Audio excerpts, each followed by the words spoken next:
Sometimes, the people who hurt us most are the ones who love us in ways we never understand.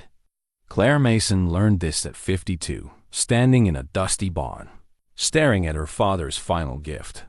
When the lawyer called about inheriting a rusted 1969 car, her family laughed. Her father had missed every birthday, every graduation, every moment that mattered. This beat-up old coupe felt like one last disappointment from a man who'd never been there. But Claire saw something different in that barn. Maybe it was desperation. She was working double shifts at the diner, barely making ends meet after her divorce. Or maybe it was hope. As she started cleaning the car, she found letters in the glove compartment. Dozens of them, written to her but never sent. Letters that would change everything she thought she knew about her father. What had he been trying to tell her all these years? Before we jump back in, tell us where you're tuning in from, and if this story touches you, make sure you're subscribed because tomorrow I've saved something extra special for you.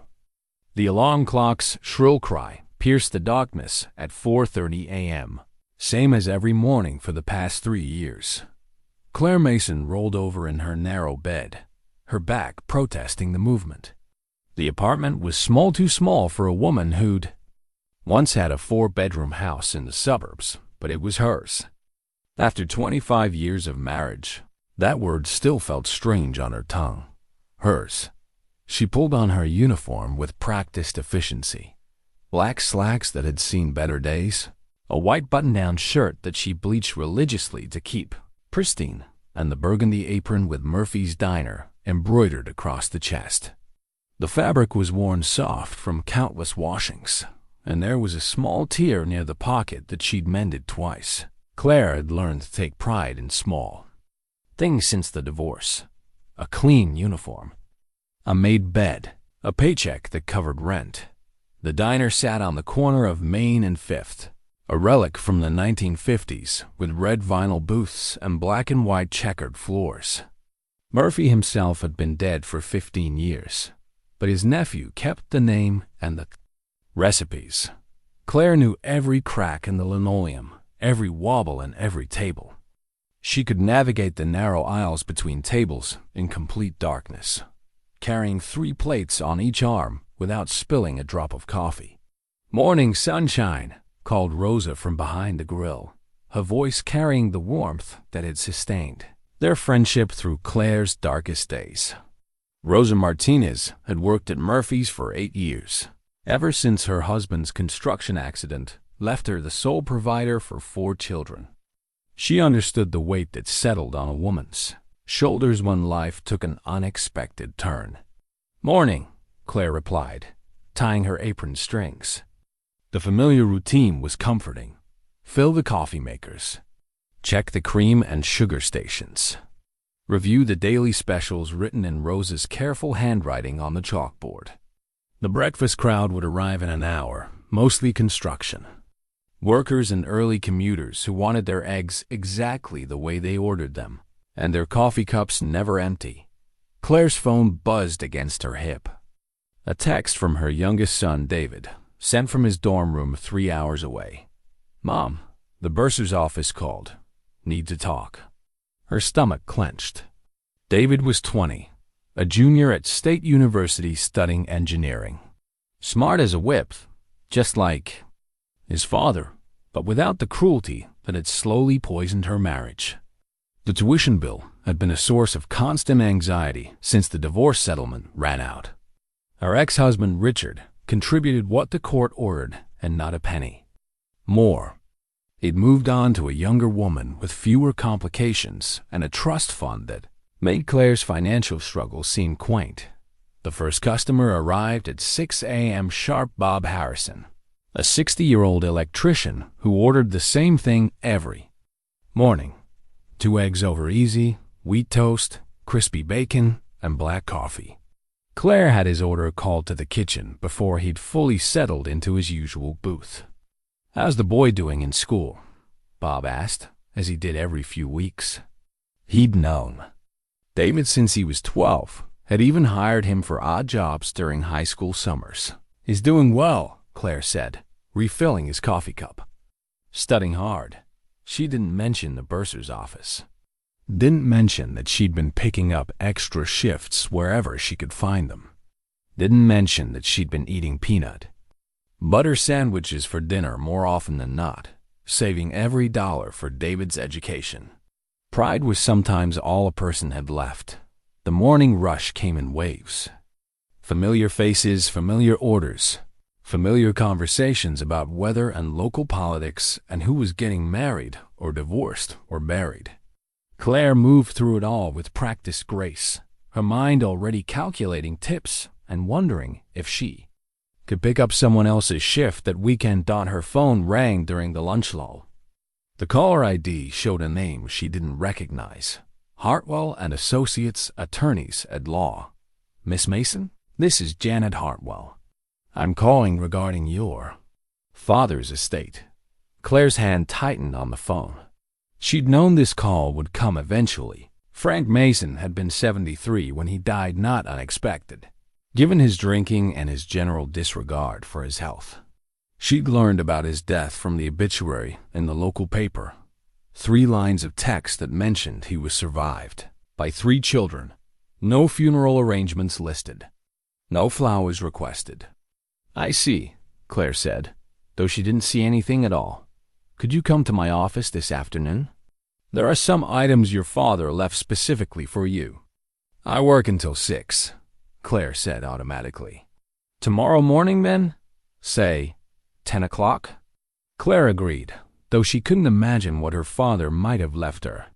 They hadn't spoken in over 15 years, not since the argument had started over David's christening and escalated into years of accumulated grievances. Frank Mason had been a proud man, too proud to ask for forgiveness and too stubborn to offer it. Her sister Linda arrived at the diner just after Claire hung up the phone. Linda was 2 years younger and had managed to marry well a doctor who provided a comfortable life in a nice neighborhood with perfectly manicured lawns. She slid into Claire's section wearing a designer handbag and an expression of mild distaste for the diner's humble surroundings. I heard about the lawyer, Linda said without preamble. Mike got the same call. Mike was their older brother, a middle manager in an insurance company who lived his life according to actuarial tables and risk assessments. He'd inherited their father's suspicious nature without any of his charm. What do you think the old man left us? Linda asked, stirring artificial sweetener into her coffee. Probably debt, Claire said. Maybe some old tools. Linda laughed, but not kindly. Remember that time he promised to take us to Disney World? Kept talking about it for months, showing us brochures. Then he spent the money on that motorcycle. Instead, Claire remembered. She also remembered how their father had worked double shifts at the factory that summer, coming home exhausted and covered in grease, trying to make up the difference. The Disney trip never happened, but the lights stayed on and food stayed on the table. He wasn't all bad, Claire said quietly. Easy for you to say. You were always his favorite. The words stung because they weren't entirely untrue. Frank Mason had been hardest on his sons and most protective of his daughters, but Claire had been the one he'd taught to change oil and check tire pressure. She'd been the one who'd sat beside him in his old pickup truck, learning to drive on country roads, while he told stories about the cars he'd owned and the ones he'd dreamed of owning. Linda finished her coffee and left $1 tip exactly. 15%, calculated to the penny. After she was gone, Rosa came over and cleared the cup. Family, Rosa said, shaking her head. Sometimes I think God gives us relatives just to test our patience. That evening, Claire walked home through the quiet streets of her neighborhood. It wasn't the best part of town, but it wasn't the worst either. The apartments were small and the parking was limited, but the rent was manageable and most of her neighbors were decent. People trying to make honest livings. She climbed the stairs to her second-floor unit and unlocked the door. The apartment felt larger when it was empty, which happened often now that all 3 of her children were grown. Jennifer, her oldest, was married and living in California with twin toddlers who called Claire Grandma Claire during their monthly video calls. Michael, her middle son, was finishing his PhD in chemistry at a university back east. And David, her baby, was 3 hours away learning to be an engineer. The walls were decorated with their school photos and graduation pictures, a timeline of their growing up that she'd refused to leave behind in the divorce. Richard could keep the house and the new wife and the country club membership. Claire had taken the memories. She made herself a cup of tea and sat at the small kitchen table, with her laptop, responding to David's text with a phone call. His voice was carefully casual when he answered, the way it got when he was trying not to worry her. "Hey, Mom." "Hey, sweetheart. What's going on with the bursar's office?" "It's nothing serious," he said quickly. "Just a payment thing. The scholarship didn't cover as much as we thought it would for this semester. There's a gap of about $3,000. Claire felt the familiar weight settle on her chest. She'd been saving for months, picking up every extra shift she could find, and she had maybe half that amount tucked away. "When? Do they need it?" she asked. "End of the month, or I can't register for next semester's classes." 3 weeks. Claire did quick calculations in her head, her regular pay, plus the weekend shifts she could probably pick up, minus rent and utilities. And groceries. The math didn't work. "Let me see what I can do," she said. "Mom, I could take out another loan." "No." The word came out sharper than she'd intended. "You're going to graduate without debt if I can help it." That was the plan. It had been the plan when Richard was still contributing. It had been the plan when she'd thought her savings would stretch further. But plans, as Claire had learned, were fragile things. After they hung up, she sat in the quiet kitchen and allowed herself 5 minutes of despair. 5 minutes to feel overwhelmed and tired and afraid. Then she made another cup of tea and started looking at her options. Maybe she could pick up some cleaning work on her days off. Maybe she could sell some of the jewelry from her marriage, though most of it wasn't worth much. Her phone buzzed with a text from Jennifer. "Thinking about you, Mom. Love you." Claire smiled despite her worries. Her children were good people, kind and hardworking, and grateful for the sacrifices she'd made. That had to count for something. She was getting ready for bed when she realized she'd been thinking about her father more than she had in months. Tomorrow she'd go to the lawyer's office and learn what Frank Mason had left behind. Probably nothing of value, but maybe some answers to questions she'd stopped asking years ago. The last thing she saw before turning off the light was a photograph on her nightstand, her children at Christmas 2 years ago, smiling and laughing around her small tree. David had his arm around her shoulders, and for a moment in that picture, everything had felt possible, that tomorrow would bring whatever it brought. Tonight she had her memories and her stubborn hope that somehow things would work out. They had to. The law office of Hartwell and Associates occupied the ground floor of a converted Victorian house on Elm Street, the kind of place where serious people handled serious matters with the leather-bound books and dark wood furniture. Claire arrived 10 minutes early, her hands damp with nervous perspiration despite the cool October morning. Janet Hartwell was younger than Claire had expected, maybe 40, with graying hair pulled back in a practical bun and reading glasses that she wore on a chain. Her handshake was firm, her smile professional but not unkind. "Please, sit down," she said, gesturing to a chair across from her desk. "I'm sorry for your loss." Claire nodded, though she wasn't sure what she'd lost. Her father had been absent from her life for so long that his death felt more like the formal ending of something that had already concluded years ago. "Your father came to see me about 6 months before he passed," Janet said, opening a manila folder. He was very specific about his wishes regarding his estate. "I didn't know he had an estate," Claire said. "I thought he was living in that old trailer on his property." "He was. The property itself is worth very little, about 15 acres of farmland that hasn't been farmed in decades. There are some debts, mostly medical bills from his last hospital stay, but there were specific items he wanted each of his children to have. Janet pulled out a set of keys, old-fashioned brass keys on a ring that had been worn smooth by years of handling. These are to the barn on the property. He left explicit instructions that you were to have whatever is inside. Claire took the keys, surprised by their weight. What's in the barn? I honestly don't know. He wouldn't tell me. He just said you'd understand when you saw it. Janet's expression softened slightly. He also left this for you. She handed Claire an envelope, yellowed with age and sealed with wax. Claire's name was written across it in her father's familiar handwriting, the letters slightly shaky but still recognizably his. He asked me to wait until after the funeral to contact you, but since there wasn't really a service, Janet trailed off diplomatically. Claire turned the envelope over in her hands. She could open it now, learn whatever message her father had left her, but something held her back. Once she read his words, whatever relationship they might have had, even this posthumous one, would be finished. The property is about 20 minutes from here, Janet said, providing directions. Your brother and sister have already been out to look at their inheritances.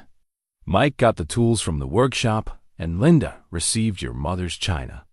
Of course they had. Mike and Linda had always been practical about family obligations. They'd shown up for the important events, graduations and weddings and funerals, with appropriate gifts and measured emotions. They'd maintained the forms of family without the substance. Claire left the law office with the keys burning a hole in her pocket and the envelope tucked safely in her purse. She had 4 hours before her evening shift at the diner, enough time to drive out to her father's property and satisfy her curiosity. The old farmhouse looked smaller than she remembered, its white paint peeling and several shutters hanging askew. The front porch sagged under the weight of accumulated neglect, and weeds had claimed most of what had once been her mother's flower garden. Her father's trailer sat behind the house like an afterthought, its aluminum sides dulled by weather and time. But it was the barn that drew Claire's attention. Large and weathered, it stood apart from the other buildings, its red paint faded to the color of dried blood. She'd played in that barn as a child, hiding in the hayloft and pretending to be a pioneer girl or a cowgirl or whatever her imagination conjured that day. Her hands trembled slightly as she inserted the key into the heavy padlock. The lock opened with a satisfying click, and she pulled the heavy doors apart, hinges protesting with a groan that echoed across the empty fields. Dust motes danced in the afternoon sunlight that streamed through the open doors, and Claire coughed as she stepped inside. The barn smelled of hay and motor oil and something else, something that reminded her of her childhood, though she couldn't place exactly what. And there, in the center of the barn, covered by a canvas tarp, sat her father's final gift. Claire approached slowly, her heart beating faster with each step. She grabbed one corner of the tarp and pulled it away, revealing what lay beneath. It was a car. A 1969 Camaro, she thought, though it was hard to tell under the layers of dust and rust. The paint, what was left of it, had once been blue, maybe midnight blue or navy. Now it was more rust than paint, with holes eaten through the metal in several places. The tires were flat, the chrome bumpers pitted with corrosion, and one of the headlights had a spider web of cracks running through it.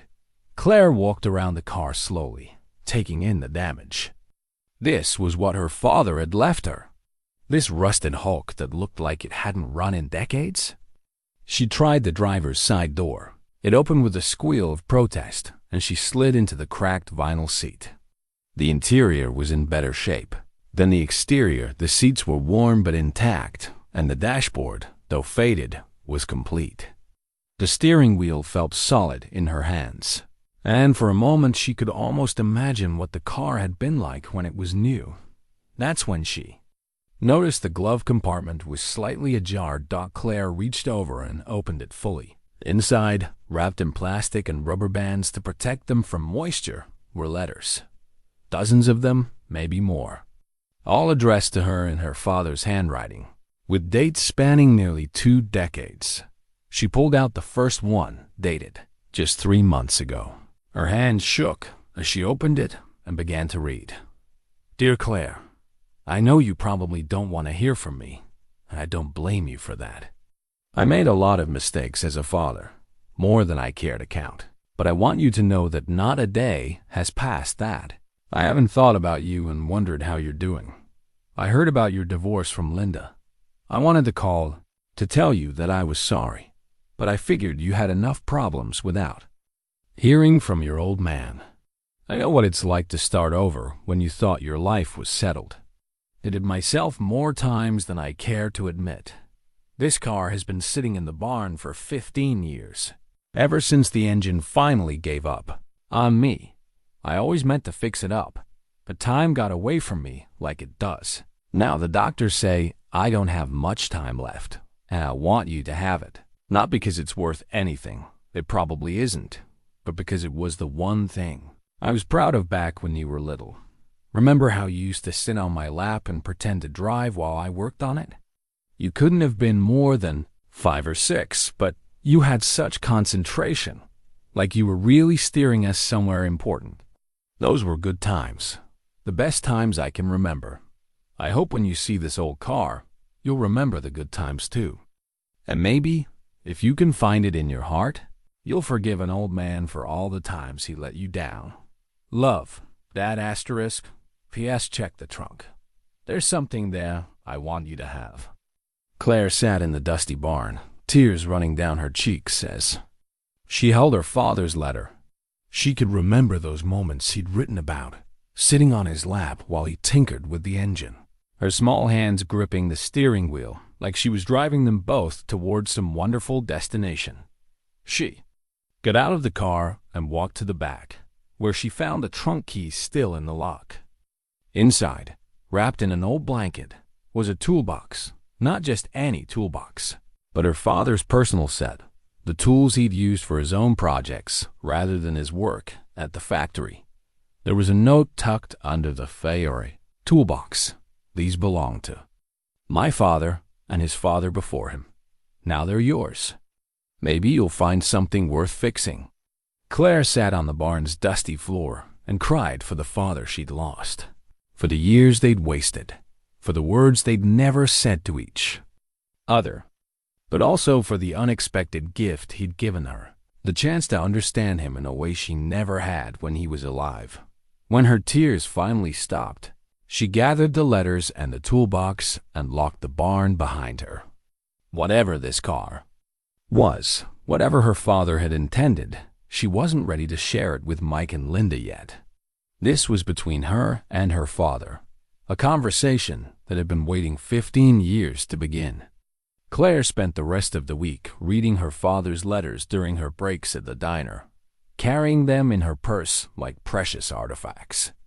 Each one revealed another piece of the man she'd thought she knew: his regrets about missed birthdays, his pride in her children's accomplishments that he'd learned about through Linda, his quiet battles with alcohol and depression that had kept him away from family gatherings.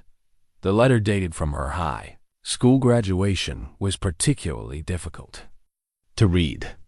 He'd been there, he wrote, parked across the street from the school, watching her walk across the stage. He'd wanted to come inside, to cheer for her with the other parents, but he'd been drinking and didn't want to embarrass her, so he'd sat in his truck and cried instead, proud and ashamed in equal measure. By Saturday morning, Claire had made a decision that surprised even her. She called Tommy's Garage, a small auto repair shop on the outskirts of town, and asked about having a car towed. "What kind of car?" asked the gravelly voice on the other end of the line. "A 1969 Camaro. It doesn't run." There was a pause. "Haven't worked on one of those in years? Where is it?" Claire gave him the address of her father's property. "Can you take a look at it?" I want to know if it's worth trying to restore. Tommy Kowalski turned out to be a man in his 70s with hands that looked like they'd been rebuilding engines since before Claire was born. He arrived at the farm in a flatbed tow truck, whistling an old Patsy Cline song as he surveyed the barn and the car inside. "Well, I'll be damned," he said, running his hands along the car's fender. "Haven't seen one of these in a long time. Your dad's car? You knew my father? Frank Mason?" "Well, yes, I knew Frank. Worked on cars together back in the day." This was his pride and joy, though he never could afford to keep it running proper. Tommy opened the hood and peered at the engine. "She's in rough shape, but the bones are good. See how solid the frame is. And this engine, it's a 350 small block. Built to last if you treat it right." Claire watched as Tommy examined the car with the practiced eye of someone who'd spent his life understanding machines. He didn't seem to notice the rust and damage that had discouraged her. Instead, he pointed out things like the solid door frames and the intact glass. "Your dad was a good mechanic," Tommy said, wiping his hands on a rag. "Taught me a few things. About these old muscle cars. He ever tell you he raced this thing? Raced it?" "Oh, yeah. Nothing fancy. Just local drag races out at the county fairgrounds. Won a few trophies, too, before life got in the way." Tommy's expression grew thoughtful. "Frank always said he was going to restore this car properly someday. Make it like new." Again, they loaded the car onto the flatbed, and Claire followed Tommy back to his garage. The shop was exactly what she'd expected, cluttered and slightly chaotic, with tools everywhere and the constant smell of motor oil and coffee. But there was an order to it that reminded her of her father's workshop, a place where everything had its purpose, even if outsiders couldn't see the logic. How much would it cost to make it drivable? Claire asked as they unloaded the car into one of the bays. Tommy scratched his chin. "Depends on how far you want to go. Just to get it running and safe? Maybe 3,000–4,000. To really restore it proper, bring it back to what it was meant to be, well, that's a different conversation. Could be 20–30,000. Maybe more." Claire's heart sank. She didn't have $3,000, let alone 30. "What if I did some of the work myself?" Tommy looked at her with surprise. "You know anything about cars?" "My father taught me some basics when I was young. I know how to change oil, replace spark plugs, that sort of thing." "Well, that's a start. Tell you what, I'm getting too old to take on big restoration projects anyway. You want to work on it here, in my shop? I'll help you when I can. Won't charge you for the space as long as you buy your parts through me and don't get in the way." "Of my paying customers?" Claire stared at him. "Why would you do that?" Tommy's expression softened. "Because your dad was my friend, and because some things are worth preserving. This car meant something to Frank. Maybe it can mean something to you, too." That afternoon, Claire called her children to tell them about the inheritance. Jennifer's reaction was predictably practical. "Mom, if it needs thousands of dollars in repairs, maybe you should just sell it for scrap." Michael was more intrigued. "Dad had a car like that when I was little. Seemed to spend more time fixing it than driving it. But he loved working on it. It was David who surprised her. Can I see it when I come home for fall break? I've never seen a real muscle car up close." "It's not much to look at right now," Claire warned him. "That's okay. Sometimes the best things don't look like much at first." Over the next week, Claire found herself stopping by Tommy's garage after her shifts at the diner. She'd sit in the driver's seat of the Camaro, running her hands over the steering wheel and trying to imagine her father as a young man, racing this car on Saturday nights and dreaming of whatever young men dream of. Tommy had started the process of assessing what needed to be done. The engine would need to be completely rebuilt. The brake system was shot. The electrical system was a mess of corroded wires and failed connections. The bodywork alone would take months, but there were surprises too.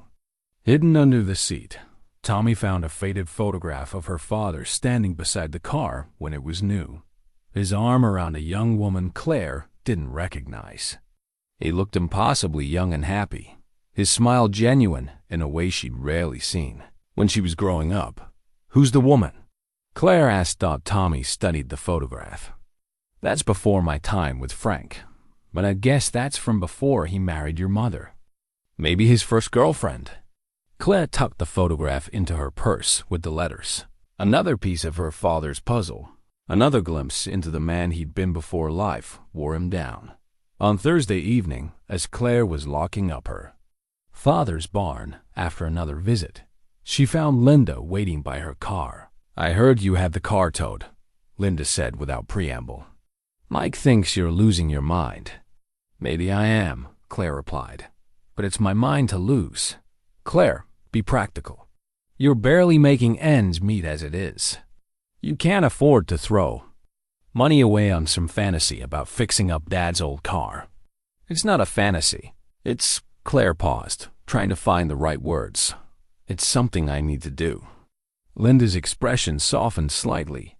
"I know you're hurting about David's tuition, but this isn't the answer.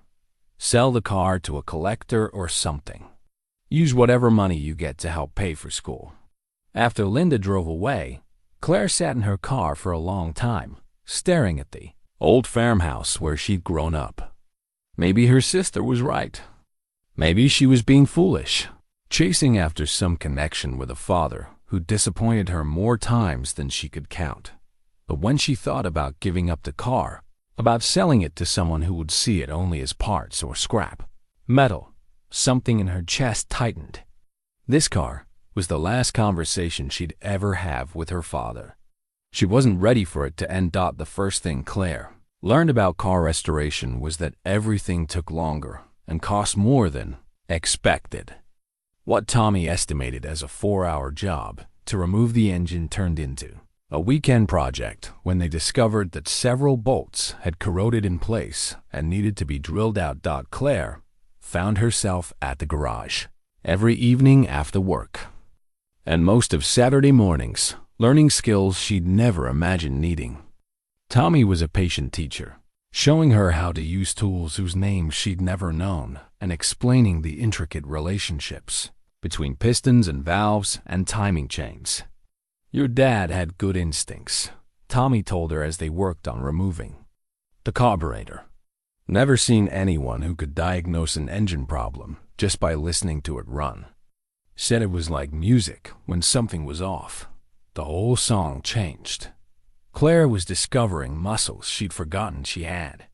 Her hands were constantly dirty now, despite the industrial soap Tommy provided, and she'd developed calluses on her palms from wrestling with stubborn parts. But there was something deeply satisfying about the work, a sense of accomplishment that was different from anything she'd experienced. Serving coffee and taking orders. It was during their third weekend session that they found the original purchase receipt, carefully preserved in a plastic envelope and hidden behind the spare tire in the trunk. The paper was yellowed with age but still legible. 1969 Chevrolet Camaro SS. Purchased new from Morrison Chevrolet, May 15, 1969. Price, $3,200. "Your dad bought this car new," Tommy said, studying the receipt. "That's something. Most of us bought used cars back then, couldn't afford new. Frank must have saved for years to buy this." Claire thought about her father as a young man, maybe 25 years old, walking into a car dealership with $3,000 cash and driving off the lot in his dream car. What had that felt like? What hopes had he carried as he signed those papers? More letters emerged as they stripped the car down to its essentials. Her father had apparently used every concealed space as a hiding place for his thoughts. Claire found another bundle tucked behind the dashboard. These ones focused on his regrets about his drinking and his fears that he'd inherited his own father's demons. One letter, dated from when David was born, nearly broke her heart. "Dear Claire, Linda told me you had a baby boy. David," she said. "That's a good name. A strong name. I wanted to come to the hospital to see my grandson, but I knew Richard wouldn't want me there. Can't say I blame him. I haven't been the kind of father-in-law any man would want. I bought a savings bond for the baby, put it in his name. Not much, just $50, but I thought maybe when he's older it might help with something important. I gave it to Linda to give to you, but I don't know if she... Well, maybe she's right not to. Maybe it's better if David doesn't know about his grandfather, who can't seem to get his life straight. I dream sometimes about teaching him to drive, the way I taught you. About showing him how to change oil and check tire pressure and all the things a boy should know. But dreams are dangerous things for a man like me. Better to stick to what's real. Love, Dad. Claire remembered that savings bond. Linda had given it to her with an expression of mild distaste, saying their father had asked her to pass it along. Claire had put it away and forgotten about it, using the money years later for David's first bicycle. She'd never told David where the money came from. The work on the car provided a rhythm to her days that she'd been missing. In the morning, she served coffee and eggs to familiar faces. In the afternoon, she drove to the garage and lost herself in the methodical process of disassembly and restoration. Tommy had begun teaching her to weld, and she found herself surprisingly good at it, able to create clean, strong joints that would hold under stress. "You've got steady hands," Tommy observed, watching her work on a patch for the rear quarter panel, and patience. Most people want to rush this kind of work, but you can't rush quality. It was during one of these sessions that Richard showed up unexpectedly at the garage. Claire looked up from the engine compartment to find her ex-husband standing in the doorway, looking profoundly out of place in his business suit and polished shoes. "I heard you were wasting time on some old car," he said without preamble. "Linda's worried about you." "Hello, Richard," Claire said evenly, not moving from her position bent over the engine. "What brings you here?" "David called me about the tuition situation. $3,000, Claire. You could have called me. You already contribute what the court ordered. I didn't think you'd want to do more." Richard's jaw tightened. "He's my son, too. I don't want him dropping out of school because of money." Tommy, who had been pretending not to listen from across the garage, cleared his throat pointedly. "I'll just step outside for a smoke," he said, though Claire had never seen him smoke.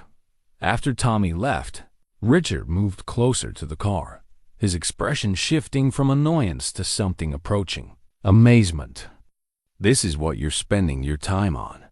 Claire, this thing is a piece of junk. You could buy a decent used car for what you're going to spend fixing this up." "It was my father's," Claire said simply. "Your father who ignored you for 15 years? Your father who never helped when we were struggling to pay for the kids' orthodontics or summer camps. Now suddenly he's worth thousands of dollars in car repairs?" Claire straightened up, wiping her hands on a rag. "You wouldn't understand. Try me." She looked at her ex-husband, this man she'd shared 25 years with, who'd fathered her children, and then decided he needed a different life with different complications. "I'm learning things about him, about me, about what matters." Richard shook his head. "You're having a midlife crisis, Claire. This," he gestured at the car, "this is just an expensive way to avoid dealing with reality." "Maybe," Claire said, "but it's my crisis to have." They stared at each other across the gulf of their failed marriage and different priorities. Finally, Richard pulled out his checkbook. "I'll cover David's shortfall," he said, writing quickly. "But not because I approve of this foolishness. Because my son deserves better than having his education held hostage to your father issues." After he left, Claire sat in the driver's seat of the partially restored car and allowed herself to feel relieved. David could finish his semester without worry. She could continue working on the car without the pressure of immediate financial crisis. Tommy returned with coffee for both of them. "Ex-husband?" he asked. "Guilty as charged." "Well, At least he's paying for the boys' school. That's something. Claire nodded, running her hands over the steering wheel. Tomorrow they would start rebuilding the engine, piece by careful piece. It would take months, maybe a year, but eventually this car would run again.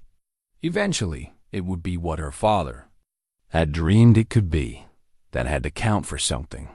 David came home for fall break with a curiosity about the car that surprised everyone, including Claire. He'd always been more interested in computers and engineering than mechanical things, but something about the restoration project captured his imagination. "Can I help?" he asked the first morning he was home, finding Claire getting ready to head to the garage. "It's dirty work," Claire warned. "And your father thinks I'm having a midlife crisis." David grinned. "Maybe you are. Doesn't mean it's a bad thing." At the garage, Tommy took to David immediately, recognizing a quick mind and gentle hands. While Claire worked on rebuilding the carburetor, David helped Tommy with the bodywork, learning to sand and fill and shape metal until it was smooth enough for primer. "Your mom's got real talent for this," Tommy told David as they worked on a rust patch near the rear wheel well. "Never seen someone pick up welding so fast. Usually takes years to get the kind of control she's developed in just a few months." Claire felt a warmth in her chest at the praise. When was the last time someone had complimented her on learning something new, on developing a skill that had nothing to do with serving others? It was David who suggested they research the car's history beyond what they'd found in her father's letters. "There might be documentation online," he said. "Racing records, that sort of thing." That evening they sat at Claire's kitchen table, with David's laptop, searching through vintage racing websites and local newspaper archives. What they found astonished them both. Frank Mason hadn't just participated in local drag races. He'd been competitive. The Camaro had won the NHRA-sanctioned regional championship in 1973, beating cars that had twice the engine budget. There were photographs. Frank in a simple white t-shirt and jeans, holding a trophy that was nearly as tall as he was, the Camaro gleaming behind him in the winner's circle. "Look at this," David said, pointing to a newspaper clipping from 1974. He set a track record that stood for 12 years. "This wasn't just weekend hobby racing, Mom. He was actually good at this." Claire studied the photographs of her father as a young racer. He looked confident in a way she'd never seen, his smile genuine and unguarded. Racing had been his element, the place where all his mechanical knowledge and careful attention to detail had paid off in measurable success. Why didn't he ever tell us about this? David asked. Claire thought about the letters, about her father's struggles with alcohol and his fears about being a disappointment. Maybe because he thought it didn't matter anymore. Maybe because he was ashamed that he'd let it go. They found more records. Frank had raced competitively for nearly 6 years, from 1970 to 1976. Then, the records stopped abruptly. No explanation, no farewell race, no announcement, just silence. "What happened in 1976? David asked. Claire counted backward. "That's one. Your Uncle Mike graduated high school. Money was probably tight. Dad was supporting 3 kids, and your grandmother was getting sicker." She paused, understanding dawning. He sold his racing dreams to pay for practical things. Family things. The next day, David insisted on visiting the old racing venue, now converted to a county fairground, but still operating a quarter-mile drag strip on weekends. They found Harry Kowalski, Tommy's brother, working in the timing booth. Harry was older than Tommy, maybe 80, but his eyes lit up when they mentioned Frank Mason. "Frank? Hell yes, I remember Frank. Best driver we had in the street class for years." That Camaro of his was something special, not because of the engine, though. That was solid, but because Frank knew how to tune it. Every weekend, he'd show up with some little modification he'd figured out during the week. Harry walked them out to the starting line, pointing down the quarter-mile stretch of asphalt that had been resurfaced countless times since Frank's racing days. He held the track record in that car for 12 years, Harry said with obvious pride. 12 years. You know how many hot-shot kids with daddy's money tried to beat that time? Dozens. But Frank's record stood because he didn't just have money. He had knowledge and patience and respect for the machine. What happened to him? David asked. Why did he stop racing? Harry's expression grew thoughtful. Life happened. Frank was a good man, but he had responsibilities. Racing's expensive, even when you do most of your own work. And Frank was the type who'd rather make sure his kids had what they needed than chase trophies. They walked back toward the car, and Harry stopped suddenly. Wait here, he said, disappearing into a small building near the track office. He returned carrying a dusty trophy, its brass plate tarnished with age. This belonged to Frank, Harry said, handing it to Claire. 1973 Regional Championship. He'd forgot it here after his last race, and I always meant to get it back to him. Never seemed like the right time. Claire turned the trophy over in her hands. It was heavier than she'd expected, substantial in a way that suggested real accomplishment. The brass plate read, NHRA Regional Championship, Street Class, Frank Mason, Ironwood Valley Speedway, 1973. He earned that, Harry said simply. Whatever else happened in Frank's life, he earned that fair and square. On the drive home, David was quiet for a long time. Finally, he said, I wish I'd known him. The real him, not just the stories about him. Being unreliable. I'm starting to think none of us knew the real him, Claire replied. Including me. That evening, Claire called Rosa to tell her about the discovery. Rosa listened with the patience of a true friend, asking the right questions and making encouraging sounds at the appropriate moments. So your father was a champion, race car driver, Rosa said when Claire finished. That's not something you hear every day, for a few years anyway. Then he gave it up for us. And now you're bringing his car back to life. There's something beautiful about that, Claire. Like you're giving him back his dreams. After they hung up, Claire sat in her small living room, studying the trophy in the lamplight. Tomorrow she would take it to the garage and show Tommy. She would add it to the growing collection of artifacts that were teaching her who her father had really been. But tonight, she just wanted to hold this proof that Frank Mason had been more than his failures, more than his absences, more than the disappointments that had defined their relationship. For a few years in the 1970s, he had been exactly who he'd wanted to be. Maybe that was enough to build forgiveness on. Maybe that was enough to build understanding. Winter settled over the project like a comfortable blanket. The garage had a small heater that Tommy ran when the temperature dropped below freezing, and Claire found herself looking forward to the warm, oil-scented sanctuary after her shifts at the diner. The work had become meditative hours spent carefully cleaning parts, sanding metal, and learning the intricate relationships between components that hadn't seen daylight in decades. It was during a particularly cold January afternoon that they discovered her father's technical notebook tucked between the frame and the firewall in a waterproof pouch.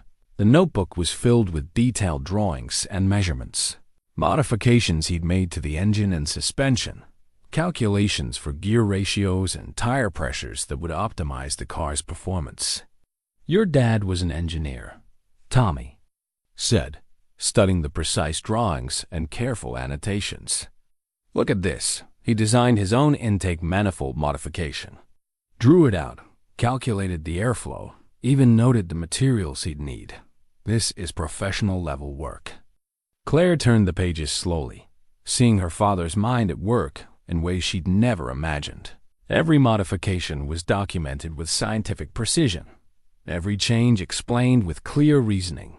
This wasn't the work of a weekend hobbyist. This was the methodical approach of someone who understood complex systems and knew how to improve them. He never went to college, Claire said. Left school after 10th grade to work at the factory when his own father died. College doesn't teach this kind of intuitive understanding, Tommy replied. This comes from hands-on experience and natural talent. Your dad had both. The notebook revealed the true scope of what Frank had built. The engine wasn't just a 350 small block. It was a heavily modified, carefully balanced piece of machinery that he'd essentially redesigned from the ground up. The suspension had been altered to handle the increased power. Even the transmission had been rebuilt with custom components that Frank had machined himself. No wonder he won all those races, Tommy muttered, studying a diagram of the camshaft. Modifications. This thing was a purpose-built racing machine disguised as a street car. David, who had started spending his winter break at the garage, became fascinated with the engineering aspects of the restoration. His mechanical engineering coursework suddenly had practical application as he helped Tommy rebuild the engine, according to Frank's specifications. "Look at this," David said, pointing to a calculation in the notebook. He figured out how to increase compression without causing engine knock. The math is elegant. He was accounting for factors that modern engine management computers handle automatically. He was doing it all by feel and experience, Tommy added. No computers, no diagnostic equipment. Just knowledge and patience and trial and error. The deeper they went into the restoration, the more Claire understood the magnitude of what her father had created. This wasn't just a car.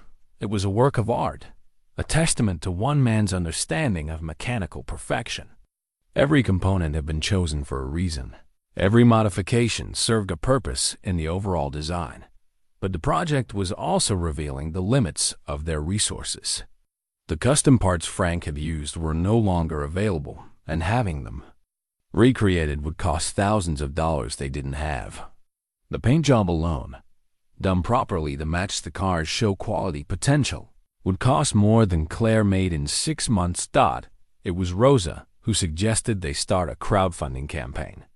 "People love stories like this," she said over coffee at the diner during a slow afternoon. "A daughter restoring her father's championship race car? That's the kind of thing that touches hearts." Claire was resistant at first. The idea of asking strangers for money to fund what felt like a personal journey seemed wrong somehow. But as the bills mounted and the car sat partially finished in Tommy's garage, she began to consider the possibility. David helped her set up the online campaign, writing a careful description of the project and Frank's racing history. They included photographs of the car in its current state, images of Frank's notebook, and the trophy from 1973. The goal was modest $5,000 to cover the remaining parts and professional services they couldn't provide themselves. The response was immediate and overwhelming. Within a week, they'd raised twice their goal.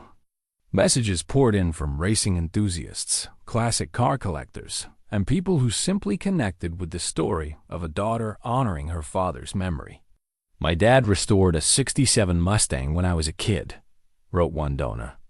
"Watching you bring your father's car back to life brings back all those memories of working beside him in the garage." Another message came from a woman in Texas. "I lost my father last year without ever really knowing him. Your story gives me hope that it's never too late to understand the people we love." But it was a message from a racing driver in California that stopped Claire in her tracks. "I raced against your father in the late '70s. Frank Mason was a legend in our circles, not just for his driving, but for his innovations. That car of his was always the one to beat. I'd love to see it run again." The crowdfunding success brought unexpected challenges. Suddenly, everyone had opinions about how the restoration should proceed. Mike and Linda, who had initially dismissed the project as Claire's foolish obsession, now wanted to be involved in decisions about the car's future. "If there's this much interest in the car," Mike said during an awkward family dinner, "maybe we should consider selling it to a serious collector." The money could help all of us. It's not about money, Claire said quietly. Everything's about money, Claire. You're being naive. Linda nodded in agreement. Mike's right. This has gotten bigger than you expected. Maybe it's time to be practical about it. Claire looked at her siblings, successful, comfortable people who had never understood why she needed to serve coffee for a living or why she was spending her evenings learning to weld. They saw the car as an asset to be monetized, not as a connection to the father who had shaped them all in ways they were only beginning to understand. The car stays with me, she said firmly. Dad left it to me for a reason. After dinner, as Claire walked to her car alone, she thought about the weight of other people's expectations. The online attention had been gratifying, but it had also made the restoration project public property in ways she hadn't anticipated. Strangers now felt invested in decisions that had once been purely personal. But when she thought about giving up, about selling the car to the highest bidder and walking away from the months of work and discovery, something in her chest tightened with resistance. This car represented more than money or public interest. It was her last conversation with her father, and she wasn't ready for it to end. The appraiser arrived on a Tuesday morning in March, driving a pristine 1965 Mustang and carrying a leather briefcase that had seen decades of use.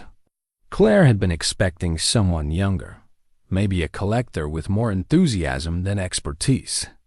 Instead, she met Harrison Webb, a man in his 60s who moved around cars the way a doctor examines patients, with careful attention and practiced hands. I understand this is a 1969 Camaro SS with racing history, Harrison said, accepting Tommy's offer of coffee. The photos you sent were intriguing, but I'll need to see the documentation and examine the car thoroughly before I can provide any meaningful assessment. Claire had been dreading this moment for weeks.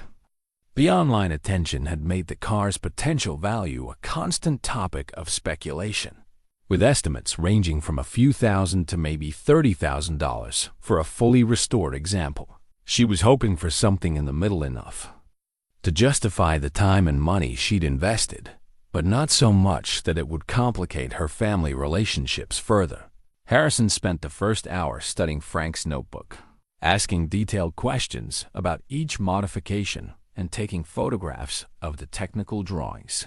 His expression remained neutral, but Claire noticed that he examined certain pages multiple times, making notes in his own notebook. Your father was quite knowledgeable, Harrison said finally. These modifications are sophisticated, the kind of work you'd expect from a professional racing shop, not a hobbyist working in his spare time. He never had formal training, Claire said. Everything he knew came from experience and reading technical manuals. Remarkable. Now, let's look at the car itself. Harrison's examination was methodical and thorough. He checked frame numbers, measured bore specifications, and photographed components from multiple angles. When he discovered the hidden compartment behind the dashboard, a space Claire hadn't known existed, he asked her to open it. Inside, wrapped in oiled cloth, was a trophy she'd never seen before. Not the regional championship trophy Harry had returned to her, but something older and more elaborate. The brass plate was engraved with NHRA National Championship Modified Street Class 1974, Frank Mason.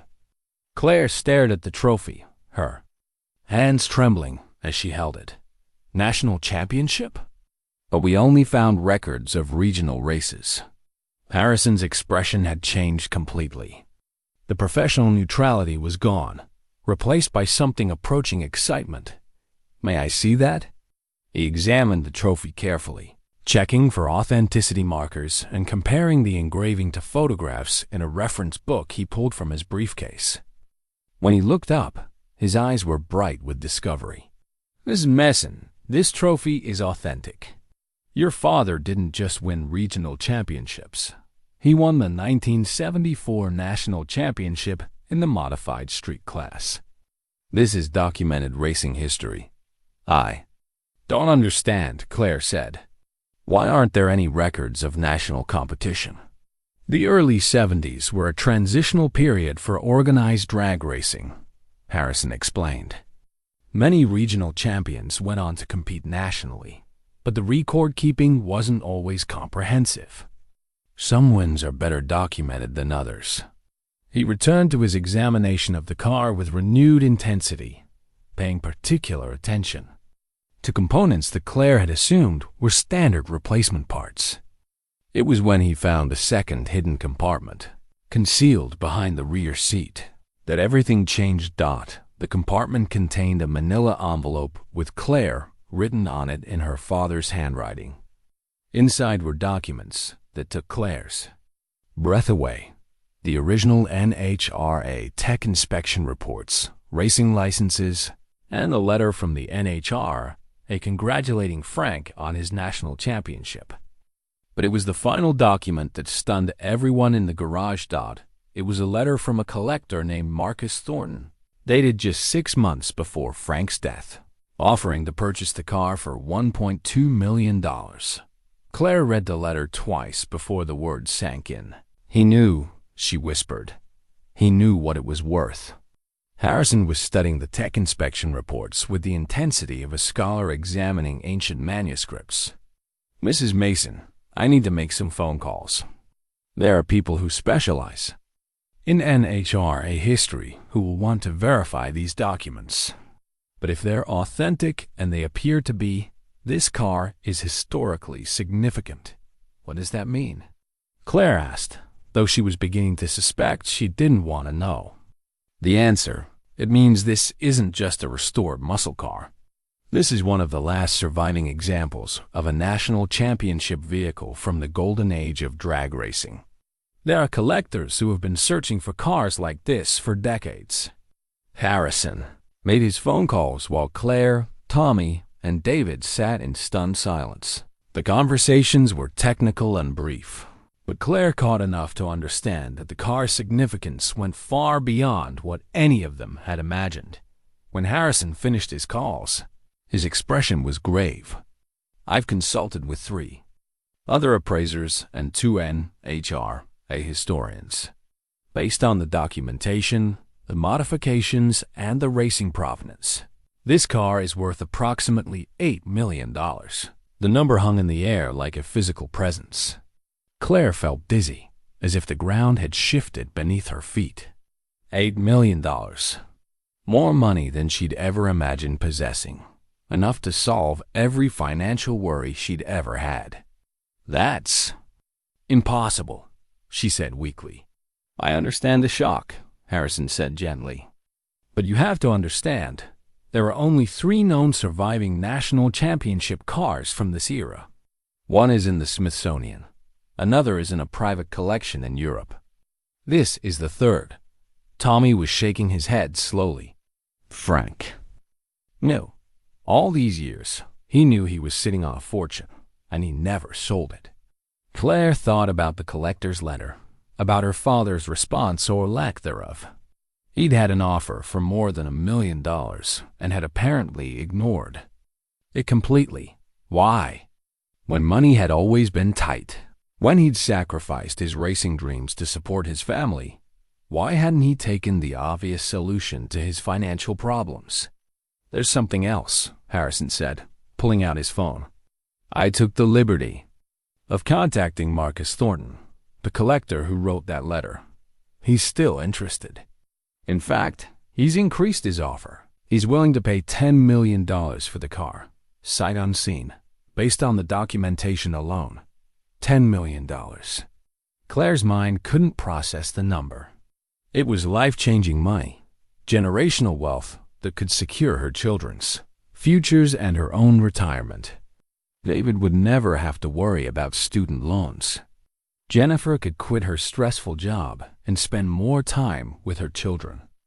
Michael could pursue his research without financial pressure. But as she sat in Tommy's garage, surrounded by the tools and parts that had consumed her life for the past 8 months, Claire felt something unexpected: resistance. This car had become more than an inheritance or an investment. It had become her connection to a father she'd never really known, her education and skills she'd never thought she needed, her proof that it was never too late to discover new parts of yourself. "I need time to think," she said finally. Harrison nodded understandingly. "Of course, this is an enormous decision. But Mrs. Mason, I want you to understand something. A car like this, with this provenance, it belongs in a museum or a serious collection where it can be preserved and appreciated. It's too historically significant to sit in a garage indefinitely." After Harrison left, Claire sat alone in the car, her hands on the steering wheel her father had gripped during his championship, run nearly 50 years ago. The trophy sat on the passenger seat beside her, proof of achievements she'd never known about, dreams realized in ways that had never been shared. Her phone was already ringing. Mike first, then Linda, then Richard, all somehow having heard about the appraisal through the community gossip network that turned personal news into public knowledge faster than social media. But Claire didn't answer. Instead, she sat in the gathering darkness of the garage, trying to understand what her father had been thinking when he chose to keep this car instead of selling it.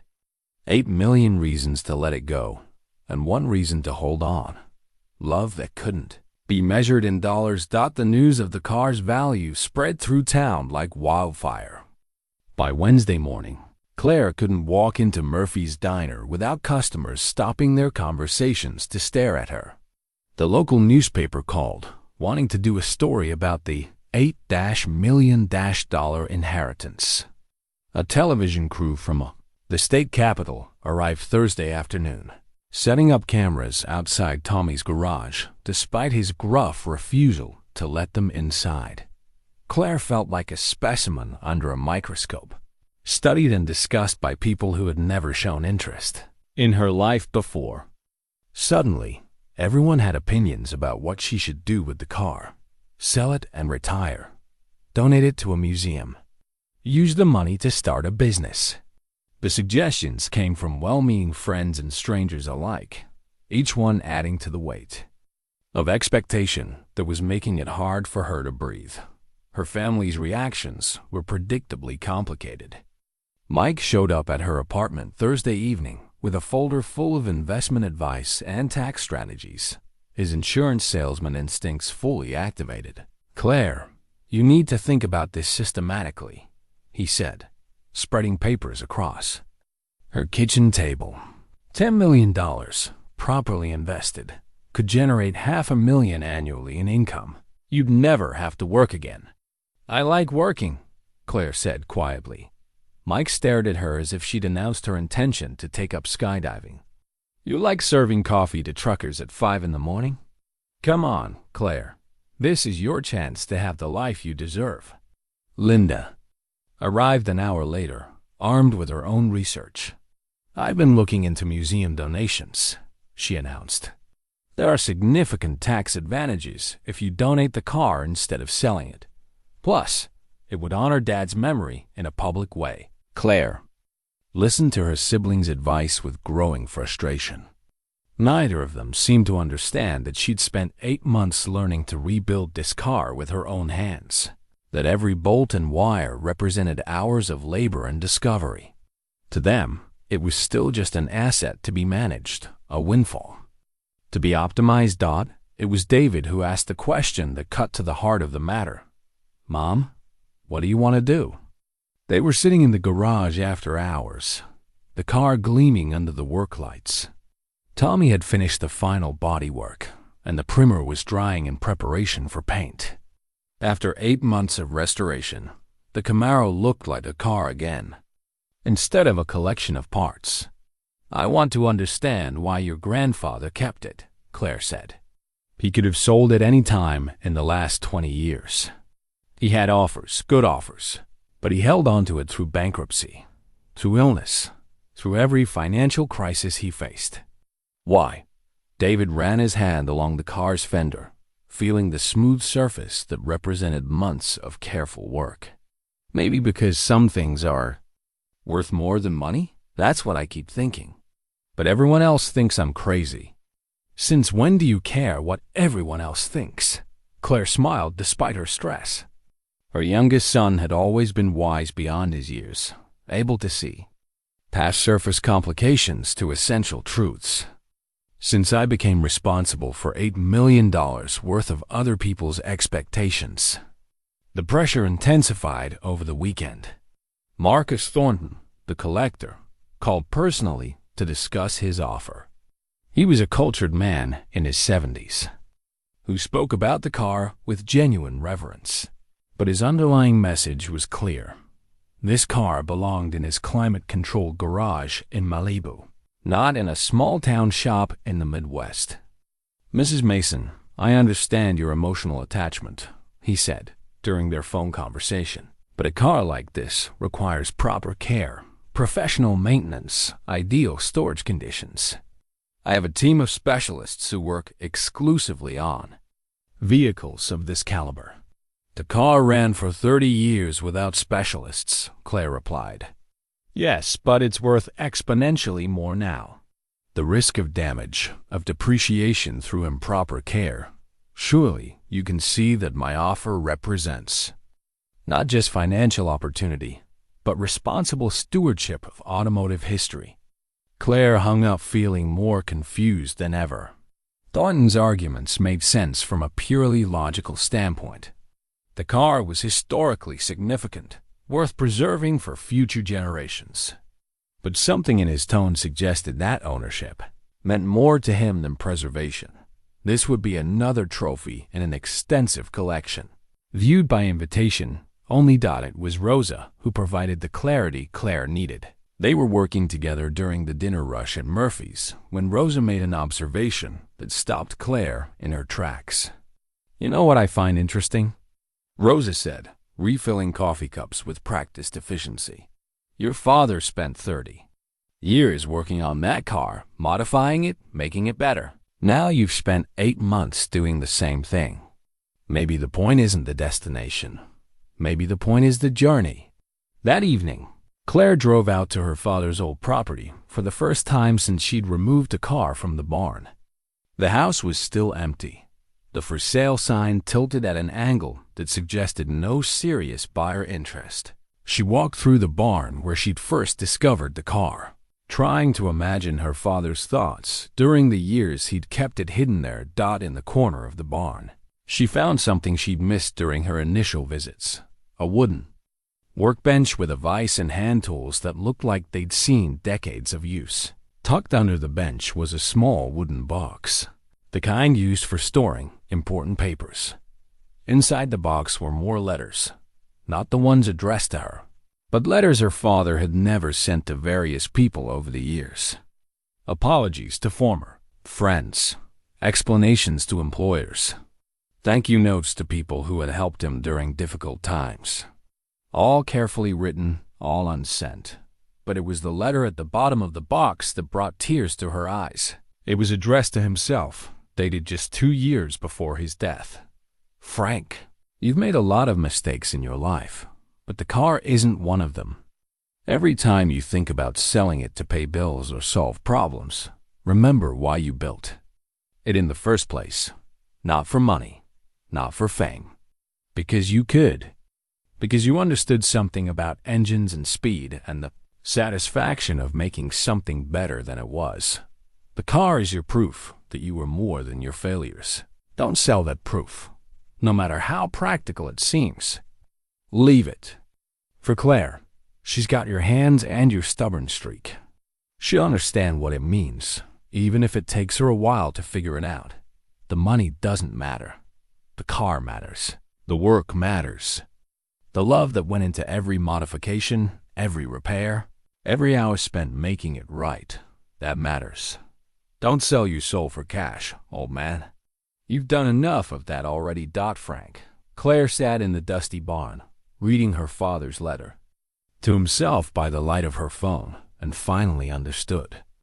The car wasn't just an inheritance or an investment or a museum piece.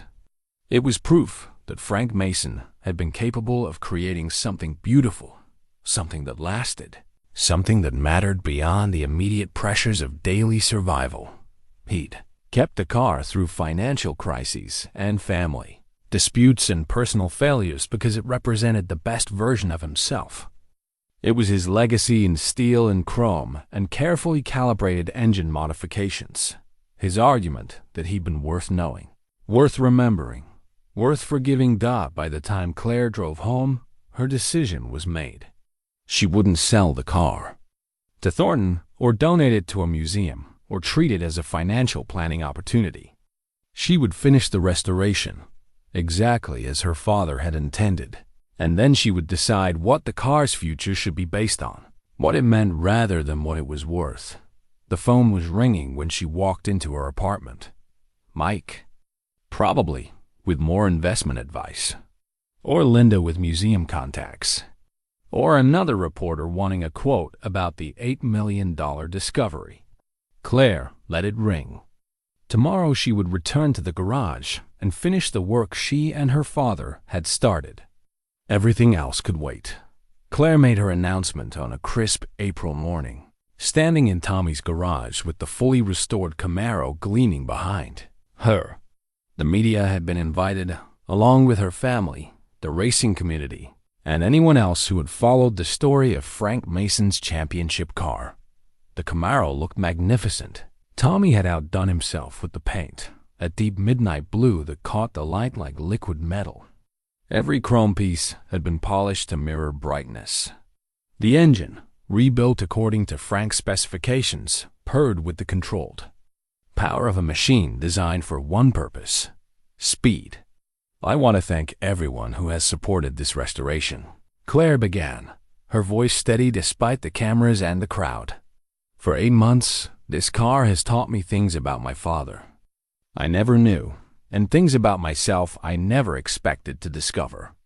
Mike and Linda sat in the front row, their expressions carefully neutral. Behind them, David smiled encouragement while Rosa wiped away tears she pretended were from allergies. Harrison Webb, the appraiser, stood with a group of collectors who had driven from 3 states to see the legendary car in person. Many people have asked me what I plan to do with the car, Claire continued. The offers have been generous and the advice has been well-intentioned. But I've realized that this decision isn't really about money or investment potential or even historical preservation. She paused, looking at the car that had consumed her life for the better part of a year. This car represents the dreams my father carried and the sacrifices he made. He could have sold it dozens of times over the years, but he chose to keep it because it reminded him of who he was capable of being. Marcus Thornton, who had flown in from California specifically for this announcement, leaned forward in his chair. His checkbook was probably already written, just waiting for the final number. I've decided not to sell the car, Claire said quietly. The murmur that ran through the crowd was audible. Someone behind her whispered $8 million in a tone of disbelief. Mike's face had gone pale, while Linda looked like she was calculating the tax implications of her sister's insanity. Instead, Claire continued, raising her voice slightly, I'm establishing the Frank Mason Memorial Scholarship for Automotive Restoration. The car will be maintained in running condition and displayed at racing events and car shows, with all proceeds going to help young people learn the trades my father mastered. David jumped to his feet, applauding, and gradually others joined in. Tommy was nodding approvingly from his position near the engine hoist. Even some of the collectors seemed impressed by the decision, though Thornton's expression suggested he was calculating whether he could change her mind with a higher offer. The scholarship will cover tuition for vocational training in automotive technology, welding, and mechanical engineering, Claire explained. Applications will be open to anyone who demonstrates both financial need and genuine passion for understanding how things work. She walked to the car and placed her hand on the fender, feeling the smooth paint that represented months of patient work. My father believed that the best way to honor the past was to build something for the future. This scholarship will help other people discover the satisfaction of creating something with their own hands, of solving problems through knowledge and persistence. A reporter raised her hand. Mrs. Mason, you're walking away from $8 million to create a scholarship. Some people might say that's financially irresponsible. Claire smiled. Some people might be right. But money disappears. Skills last. Knowledge lasts. The ability to take something broken and make it whole again, that's a gift you can pass on to others. After the formal announcement, people approached to congratulate her or express their amazement at her decision. Several racing enthusiasts asked about seeing the car at upcoming events. A vocational school director wanted to discuss partnership opportunities for the scholarship program. But it was the conversation with her children that mattered most. Jennifer had driven down from Chicago with the twins, and Michael had taken time off from his research to be there. They stood together near the car. 4 generations of the Mason family represented by Claire's grandchildren, running their small hands over the restored chrome. "Are you sure about this, Mom?" Jennifer asked quietly. $8 million would have set you up for life. "I'm already set up for life," Claire replied. "I have work I enjoy, children I'm proud of, and now I have a project that gives me purpose. What more does anyone need?" Michael studied the engine compartment with the analytical eye he'd inherited from his grandfather. "The engineering is remarkable," he said. "I can see why collectors want it, but I also see why you can't let it go. It's not just a car anymore." David appeared at Claire's elbow with a set of keys, the new keys Tommy had made for the restored ignition. "Want to take her for a drive?" he asked. Claire accepted the keys with hands that trembled slightly. In all the months of restoration, she'd never actually driven the car. It had been too valuable, too fragile, too important to risk on the road. Now, for the first time in 30 years, Frank Mason's championship Camaro was going to do what it had been built to do: run. The engine fired on the first turn of the key, settling into the deep, rhythmic rumble that Tommy had spent weeks tuning to perfection. Claire felt the vibration through the steering wheel, through the seat, through her entire body. This was the sound her father had heard during his championship runs, the mechanical heartbeat of his dreams made real. The crowd had gathered outside the garage to watch the first drive. Claire adjusted the mirrors and checked the gauges, all of which read normal oil pressure good, temperature stable, fuel level full. Tommy had installed modern safety equipment disguised as period correct components, so she had seat belts and improved brakes while maintaining the car's authentic appearance. "Take it easy at first," Tommy called through the open window. "She's been sitting a long time. Let everything warm up proper before you push her." Claire nodded, though she had no intention of pushing anything. This first drive was about connection, not speed.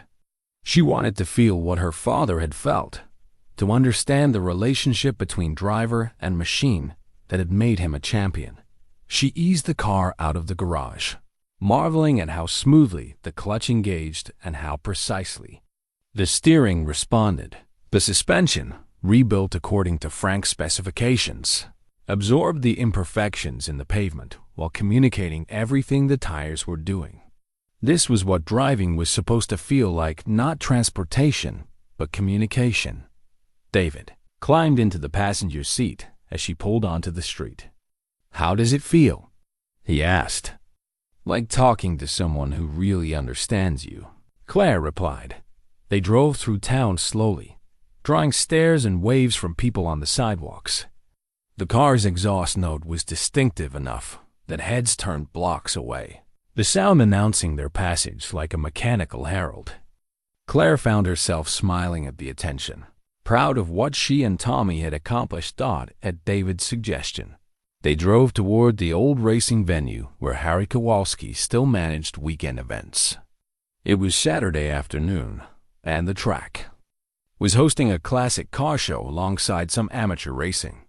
The timing was perfect. Claire could test the car's performance in the environment where it had earned its reputation. Harry was waiting at the entrance, his face bright with anticipation. "Thought you might show up today," he said. waving them through the gate. "People have been talking about this car all week. Mind if we put her on display?" Claire parked the Camaro in the show area, and immediately a crowd began to gather. Racing enthusiasts, classic car owners, and curious spectators circled the vehicle, pointing out details and sharing stories about Frank Mason's legendary drives. Several older men claimed to have raced against him, though Claire suspected some of these memories had been enhanced by time and wishful thinking. "That's Frank's car, all right," said one white-haired man who introduced himself as Pete Morrison. "I was here the night he set the track record. Never seen anything like it. Perfect launch, perfect shifts, perfect driving line. The car and driver were just meant for each other." A younger man, maybe 30, approached with obvious reverence. "Ma'am, I'm Jake Patterson. I race in the modern street class, and I've studied video of your father's runs." His technique was flawless smooth. Acceleration, no wasted motion. "Would you consider letting me see the engine?" Claire popped the hood, and the crowd pressed closer to examine Frank's modifications. The intake manifold he'd designed was a work of art, all flowing curves and calculated angles. The headers were hand-fabricated, each tube perfectly shaped to optimize exhaust flow. Even the ignition system showed signs of his attention to detail, with carefully routed wires and precise timing adjustments. "This is museum-quality work," someone whispered. "Better than museum quality," Jake corrected. "This was built to win races, not just look pretty." As the afternoon progressed, Claire found herself the center of countless conversations about her father's racing career and her decision to keep the car. The racing community, she discovered, understood her choice in ways her family couldn't. These were people who spent their weekends and their savings pursuing mechanical perfection, who understood that some achievements couldn't be measured in dollars. When the time trials began, Jake approached with an unexpected request. "Mrs. Mason, would you consider taking the car on the track? Nothing competitive, just a few laps to let people hear how she sounds under power." Claire's first instinct was to refuse. The car was worth too much to risk. The track was unfamiliar, and she'd never driven anything this powerful. But as she looked at the quarter-mile strip where her father had made history, she felt something shift inside her. "I'll need a helmet," she said. The borrowed helmet was slightly too large, but the safety crew approved it for a low-speed demonstration run. Claire rolled the car to the staging area, her heart pounding with nervous excitement. Through the windshield, she could see the finish line markers and timing equipment that had recorded her father's achievements. Decades ago, she thought about Frank Mason, 28 years old and fearless, sitting in this same seat before his championship run. What had he been thinking? What had he felt as he prepared to push this machine to its absolute limits? Claire would never know the answers to those questions, but she could experience the connection between driver and car that had made those moments possible. She took a deep breath, engaged the clutch, and prepared to follow her father's path down the quarter mile. 6 months later, Claire stood in the workshop she'd established in her father's old barn, watching a 17-year-old named Marcus learn to weld under Tommy's patient instruction. Marcus was the first recipient of the Frank Mason Memorial Scholarship, a kid from the wrong side of town whose only transportation was a rusted Honda Civic that he kept running through determination and YouTube videos. "Steady hands," Tommy coached, his voice carrying the same patient tone he'd used with Claire during her early lessons. "Don't rush the bead. Let the metal tell you what it needs." The barn had been transformed over the summer. The concrete floor had been refinished, proper electrical service installed, and professional-grade equipment brought in through donations from the racing community. Claire had invested a significant portion of her savings into creating a learning environment that would honor her father's memory while serving young people who shared his passion for mechanical excellence. The scholarship program had exceeded all expectations. Applications had arrived from across the state, young people eager for the chance to learn skilled trades without accumulating crushing debt. The selection committee, which included Tommy, Harry Kowalski, and a vocational school instructor, had chosen 12 recipients for the first year, each one demonstrating both financial need and genuine enthusiasm for automotive technology. Claire had kept her job at Murphy's Diner, though she'd reduced her hours to spend more time at the workshop. Rosa had been promoted to assistant manager, a change that benefited everyone while allowing Claire the flexibility to pursue her new calling as an educator and mentor. The Camaro itself had become something of a celebrity. Claire displayed it at car shows and racing events throughout the region, always with information about the scholarship program and Frank's racing history. The car drew crowds wherever it appeared, but more importantly, it drew young people who were inspired by the story of a working-class man who had achieved excellence through knowledge and persistence. On this particular afternoon, Claire was expecting a special visitor. David was driving down from college with his girlfriend Sarah, bringing news that he wanted to share in person. He'd been mysterious about the announcement, but Claire suspected it involved either graduation plans or relationship developments that required parental approval. Marcus finished his welding practice and removed his helmet, revealing a grin of satisfaction. "I think I'm getting the hang of this," he said, examining the clean bead he'd just completed. "You're a natural," Tommy agreed. "Took your mom twice as long to produce work that clean." Clara laughed, accepting the gentle teasing that had become part of their routine. Tommy had become more than a teacher and partner in the restoration business. He was the grandfather figure she hadn't realized she needed. Someone who understood both the technical and emotional aspects of working with your hands. David arrived just as they were cleaning up for the day, bringing Sarah to meet the car that had become such an important part of their family story.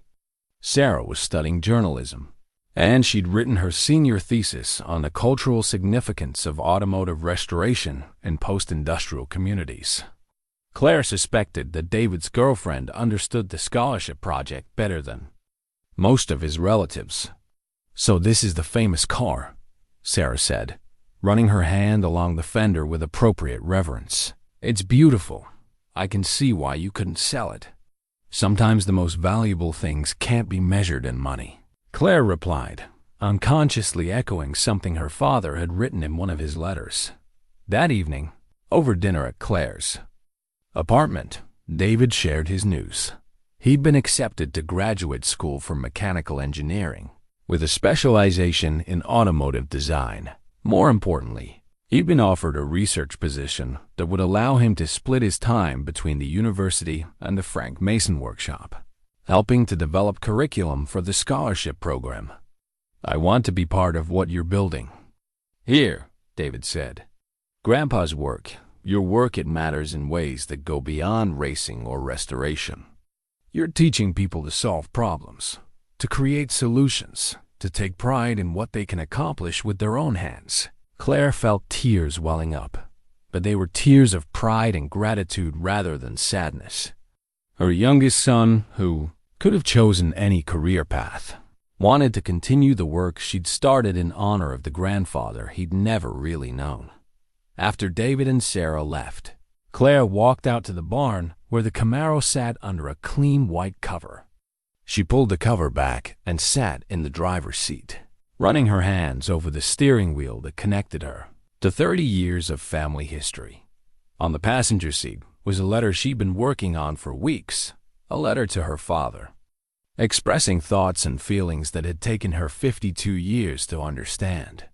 The letter would never be mailed, obviously, but writing it had become part of her process of forgiveness and acceptance. "Dear Dad," it began, "I finally understand why you kept the car. It wasn't about the money or the trophies or even the memories of winning races. It was about proof. Proof that you were capable of excellence. Proof that your knowledge and skill could create something lasting. Proof that you were worth remembering. You were right to keep it. You were right to give it to me. And I was right to honor what it represents instead of cashing in on what it's worth. The car is teaching other people now, just like it taught me. Young people who need to learn that their circumstances don't define their possibilities. That knowledge and persistence can overcome almost any obstacle. I wish you could see what your gift has become. I wish you could meet Marcus and the other scholarship recipients. I wish you could know that your legacy isn't your mistakes or your absences, but the beauty you created and the wisdom you passed on. I forgive you, Dad. More than that, I understand you, and I hope that somewhere, somehow, you know that your daughter finally learned what you were trying to teach her all along, that love isn't always loud, but it's always lasting. Thank you for the car. Thank you for the lessons. Thank you for believing I would understand, even when it took me a while to figure it out. Love always. Claire. Outside, the autumn wind rustled through the trees that surrounded the old farmhouse, carrying the scent of changing seasons and the promise of winters. Quiet reflection. Inside the barn, surrounded by the tools and memories that connected 3 generations of her family, Claire Mason sat in her father's championship car and felt, for the first time in years, completely at peace.